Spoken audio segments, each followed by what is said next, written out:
Bienvenue Stop Invest, la chaîne des top d'investissement. Ici, on parle essentiellement d'entreprises de qualité. Avons-nous une opportunité d'investissement sur Philips? C'est la question à laquelle on va essayer de répondre en se basant sur les états financiers de la compagnie. Je rappelle que ceci représente uniquement mon point de vue et non un conseil d'investissement. Et comme d'habitude, je me réserve le droit de me tromper.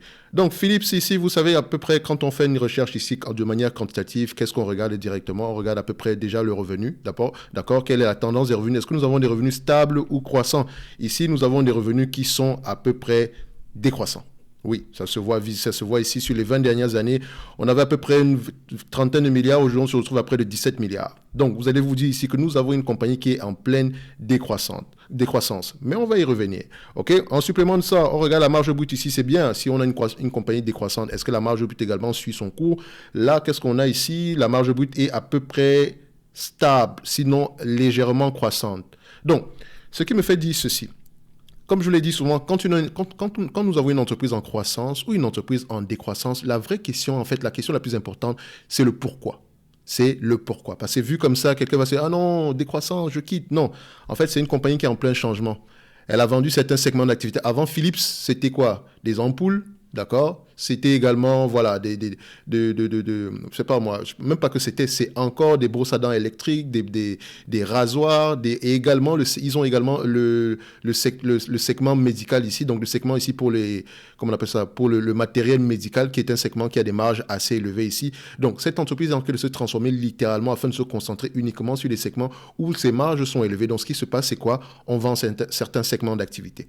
Littéralement. Donc, ce qui veut dire que si on fait l'analyse ici comme d'habitude, hein, comme ce qu'on a l'habitude de faire ici, sans poser la question pourquoi, on rate beaucoup de choses. Parce que ici, les net income, les free cash flow, déjà les free cash flow qui sont posés ici doivent être ajustés en conséquence parce que cette compagnie-ci n'a pas des free cash flow de 2 milliards ou je sais pas quoi. D'accord? Donc, il faut les ajuster. Donc, il faut prendre en considération la situation du moment et aller répondre à la question pourquoi. Donc, c'est ce qu'on va essayer de faire ici aujourd'hui.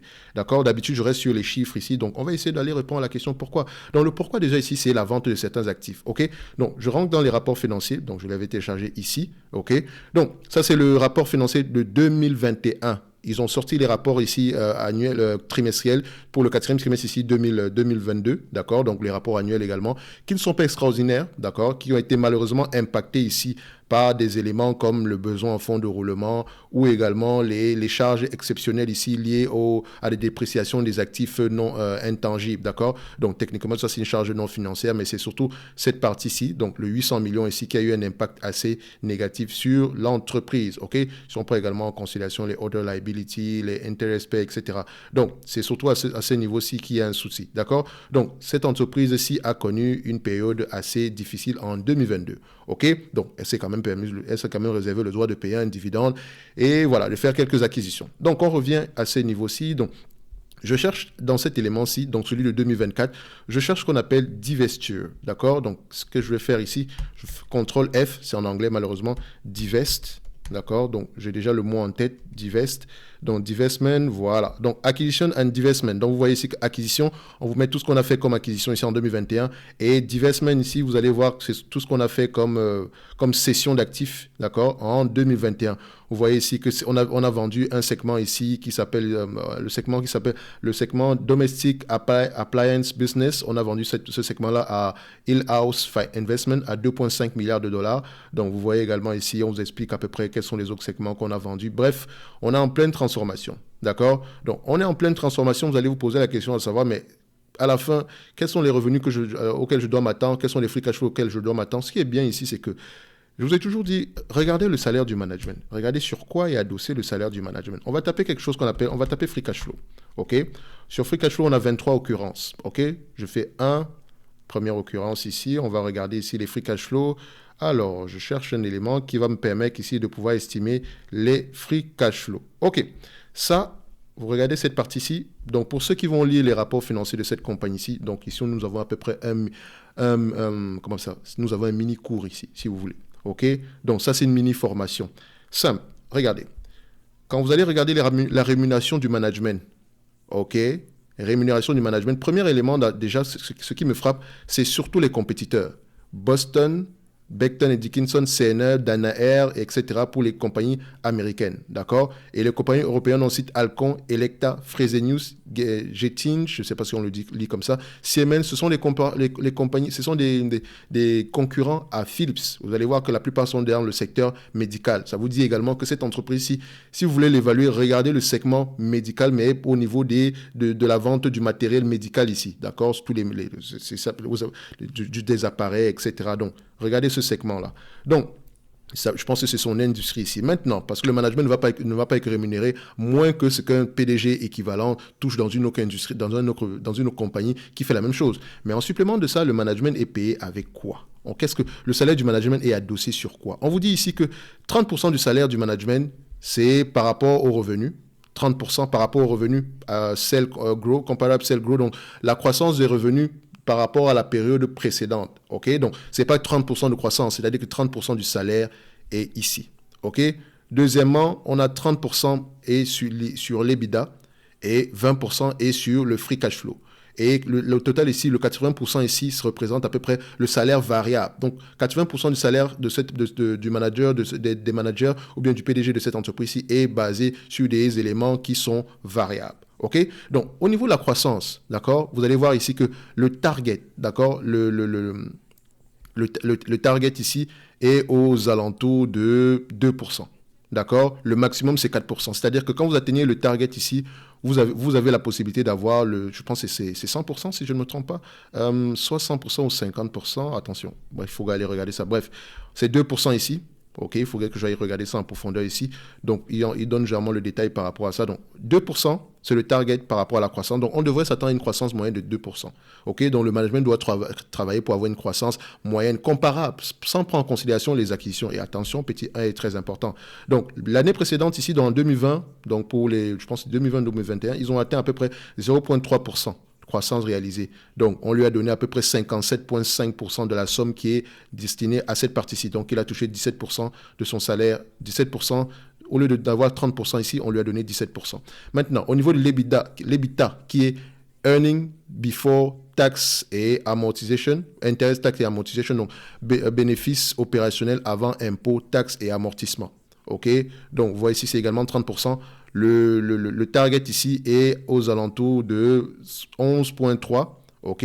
Donc, minimum ici, le target aux alentours de 11,3. Le minimum à atteindre est de 0,02, est de 9,3. Le minimum. Donc, s'il n'atteint pas ce minimum, là, il a 0. Ici, donc c'est en termes de pourcentage. Hein, il a obtenu ici, le pourcentage obtenu est de 5,1%. Donc, techniquement, il n'a pas atteint le minimum, donc il aura 0. Son salaire ici variable va être imputé ici de 30% dans ce montant-ci. D'accord? Attention. So, il aura 0 de toutes les façons à ce niveau-ci. Donc, c'est-à-dire que si c'était un $100 admettons qu'on devait donner $100 ici, 30$, il aurait eu 0. OK? Donc, vous voyez qu'une partie de son salaire ne sera pas versée, tout simplement parce qu'il n'a pas atteint les objectifs. Free cash flow. Free cash flow, le minimum à atteindre est de 1,57 milliard. Minimum. Le target réel est de 1406. Donc, s'il atteint le target ici, on lui donne 100%. D'accord? Et s'il dépasse le target ici, jusqu'à ce montant-ci, il peut avoir un pourcentage supplémentaire qui est déjà prédéterminé ici. Donc, en 2021, ils ont atteint un free cash flow de 1,289 milliard. D'accord? Donc, ici, il a dépassé cette partie-ci. OK? Et il est à ce niveau-ci. Donc, le threshold, je pense que le threshold, ça doit être situé aux alentours de 50% ici, si je ne me trompe pas. En tout cas, d'ici à là, il a eu le 83%. OK? Donc, on lui a donné ici, il a réalisé ici, l'objectif a été atteint, d'accord? Il a même dépassé l'objectif, donc on lui a donné 83% de cette somme-ci. OK? Donc, au total, sur le 80% de son salaire qui est variable ici, il a juste obtenu 34%. Donc, vous comprenez que ici, faites attention à ces deux éléments qui ont une pondération très élevée. Donc, ici, la croissance et le maintien d'un EBITDA au moins minimum à 9% est très importante. OK? Et une croissance au moins supérieure à 0, très important. OK? Donc, ça vous permet de dire ici que le management, par rapport par rapport aux décisions qui sont en train de prendre présentement, c'est pour garder au moins un free cash flow aux alentours de 900 millions. Et je peux vous dire que toutes les entreprises ne rémunèrent pas leur management de cette façon-là. Et il faut privilégier justement celles qui rémunèrent leur management avec ce genre d'éléments-là. C'est-à-dire que j'aurais également aimé qu'on prenne en considération le ROIC, le retour sur capitaux investis. Donc, capitaux investis, je le calcule également à ma manière ici. Donc, pour moi, c'est une formule aux alentours, au niveau, si on prend ici le net working capital plus les actifs nets ici. Donc, on prend les bits, donc d'accord, les bénéfices opérationnels divisé par le net working capital plus ou moins, divisé par plus ou moins les actifs nets ici. D'accord? Donc, on aura le temps de reparler de ça, mais si vous voulez déjà aller faire des recherches ici, regardez à peu près le ROIC de Greenblatt. D'accord? Je pense que c'est celui que moi j'utilise généralement. ROIC Greenblatt. Voilà, d'accord, c'est pas Greenblatt, c'est Greenblatt, on va le mettre comme ça, d'accord. Donc, vous allez le retrouver sur Internet. Bref, ici, ce qui veut dire que le management s'attend au moins à un minimum de 1 milliard en termes de free cash flow. Donc, en 2022, ça n'a pas été le cas. Ils ont même eu des éléments négatifs ici, d'accord. Donc, ils ont même perdu de l'argent. Donc, également, je peux voir ici que sur les free cash flow entre 2017 et 2021, oscillent aux alentours de 1 milliard, de 900 millions par là. D'accord? Vous voyez 900, 1 milliard 600, 900, 900. Je vais mettre 900 millions ici. OK? Si c'est plus que ça, tant mieux. D'accord? Si c'est plus que ça, tant mieux. Mais c'est une compagnie en pleine transformation. Ne l'oubliez pas. OK? Une fois que c'est dit ici, ce qui me permet d'aller calculer la valeur de ma compagnie en date d'aujourd'hui. Donc, vu que je connais les free cash flow minimum recherchés, 1 milliard, je ne vais pas choisir, je prends délibérément, je fais délibérément le choix de prendre 900 millions. D'accord? Je prends la moyenne des dernières années ici, sachant que 2022 a été une année assez catastrophique. OK? Donc, je prends mon 900 millions. C'est une entreprise qui peut négocier à 20 fois les bénéfices. D'accord? 5% de rendement pour une compagnie pareille qui est dans ce genre de secteur d'activité. Si vous regardez ses concurrents ici, qui sont Johnson & Johnson, etc., vous allez voir que c'est au moins 20 fois les bénéfices. OK? 1 milliard, ça nous donne 18 milliards ici. Maintenant, on recherche la dette nette. Quel est le niveau de dette nette de cette compagnie-ci? Et c'est là où on aura besoin des éléments issus du quatrième trimestre 2022 ici. Donc, je prends ça, je viens au niveau du quatrième trimestre 2022. Donc, ici, quatrième trimestre 2022, où est-ce qu'on est? Alors, c'est cet élément-ci que je dois prendre. OK, c'est la dette nette que je cherche. Donc, simple, je mets juste ici dette. Et on me donne ici 25 occurrences. Donc, dette, on va regarder ici. Le management dit quoi? Net debt refer to 4 quarters. OK. Est-ce qu'on a net debt ici? Net debt. Est-ce qu'ils ont mis l'information? Donc, on continue. On cherche la dette nette ici. Non, ça, c'est l'équité par rapport à la dette nette ici. Bon, on va continuer à regarder ça. Voilà. Où est-ce qu'on a l'information? Voilà. Donc, la dette nette au mois de décembre 2022 est de 7 milliards 28 millions. 7 milliards 28. OK? Donc, simple, je prends mon 7 milliards 28 ici, parce que si vous regardez celui-ci, est-ce qu'on aura la dette nette, la bonne information par rapport à la dette nette? Si on regarde sur Coifin, qu'est-ce qu'on obtient? On obtient, oui, à peu près sensiblement cela. D'accord, donc Coifin a raison à ce niveau-là. Donc, moins le 7 milliards 20, on va le mettre comme ça, moins 7 milliards 20. Il nous reste 11 milliards ici. Donc après ça, on divise par le nombre d'actions. Donc je rappelle ici que cette vidéo est sponsorisée par moi-même, d'accord? Donc le lien vers le service Top Premium et le service ici Top Newsletter qui est gratuit ici où vous recevez des analyses sectorielles sur le service Top Newsletter. Et sur Top Premium ici, vous pouvez avoir justement quand vous arrivez sur cette page ici, sur le Top Premium, vous avez non seulement les analyses sectorielles, mais également la possibilité de demander des analyses quantitatives ici qu'on appelle vulgairement analyse fondamentale, mais c'est uniquement des analyses quantitatives qui pourront vous aider à vous poser les bonnes questions, d'accord? Donc, ici également, je partage ici des notes d'analyse, généralement des notes d'analyse. Quand je fais des analyses sectorielles, je peux vous mentionner les entreprises que j'ai également eu à étudier par rapport à ces notes sectorielles-là. Donc, les seules personnes qui vont les recevoir, c'est uniquement, celles qui peuvent recevoir les notes, c'est uniquement les personnes qui sont dans le service Top News, dans le service Top Premium. Et également, je partage chaque mois 2 entreprises qui sont sous-évaluées selon moi, ok? Principalement des entreprises nord-américaines parce que ce sont les entreprises qui, moi, m'intéressent pour un investissement personnel, ok? Donc, pour gagner en temps, je peux me concentrer sur les entreprises qui m'intéressent. Donc, la deuxième entreprise est déjà sur la liste. Donc, pour le mois de janvier, c'est terminé. Maintenant, on est en train de réfléchir pour le mois de février. Ça ne veut pas dire que vous n'aurez pas accès, si vous vous abonnez aujourd'hui, au mois de janvier, vous aurez toujours accès au mois de janvier. D'accord? Donc, ici, vous avez également accès au Discord privé. Donc, c'est pas juste qu'on propose une entreprise, mais également on fait le suivi. C'est-à-dire que si je propose, par exemple, aujourd'hui, Google, c'est un exemple. Je n'ai pas proposé Google parce que je pense que tout le monde connaît Google. Et Google est sous-évalué. D'accord? Donc, c'est gratuit. Donc, Google ici, On fait également le suivi de Google, d'accord? Il ne suffit juste pas de dire que non, c'est sous-évalué, ça vaut $50, non. Quand les rapports financiers sortent, au moins 2 fois par an, on fait le suivi. Donc, on essaie de voir ce qui s'est passé peut-être au premier trimestre et on reviendra peut-être au troisième ou au quatrième trimestre, ok? Donc, c'est pour voir si la thèse de départ est toujours d'actualité. Ça nous permet de nous poser les bonnes questions. Vous pouvez le voir ici sur Stanley Black & Decker, on l'a fait. Sur Intel, on l'a fait de telle sorte que quand les résultats sont mauvais sur Intel, on n'est pas surpris, parce qu'on a au moins pris la peine d'aller lire un tout petit peu. Donc, les notes d'analyse sont basées sur les éléments financiers, donc les rapports financiers, plus les conférences call. Donc, les deux, parce que pour moi, les deux sont indissociables. OK? Et vous savez que ça demande beaucoup de temps. Et vous imaginez que le prix qui est affiché présentement ici, ça ne vaut rien du tout. Mais c'est juste pour 2023, parce qu'après ça, ça va littéralement changer. Donc, ici, n'oubliez pas également, on est limité à un maximum de 500 personnes à l'intérieur. D'accord? Donc, on ne peut pas aller au-delà de 500. Je suis un one-man band. Je ne peux pas faire plus que 500. D'accord? On vient ici, vous imaginez la demande de 500 personnes. Si tout le monde avait une demande par jour, ça ferait 500 vidéos. Bon, je sais également qu'il n'y a pas 500 demandes par jour. D'accord? La plupart du temps, vous avez à peu près les mêmes entreprises que vous recherchez généralement. OK? Donc, on continue, on revient ici sur l'évaluation. Vu qu'on avait déjà pris en considération le nombre la différence entre la valeur dans le 900 millions ici fois 20 fois les bénéfices moins la dette nette. Maintenant, on cherche le nombre d'actions. Est-ce que le nombre d'actions là, ici, à ce niveau-ci, quand on regarde les rapports financiers? Alors, je vais regarder ça ici. Treasury Action, donc on va ici Share Outstanding. On va mettre Dilute. Dilute, je sais que je vais trouver Diluted. Voilà, on va mettre ça ici, le nombre d'actions.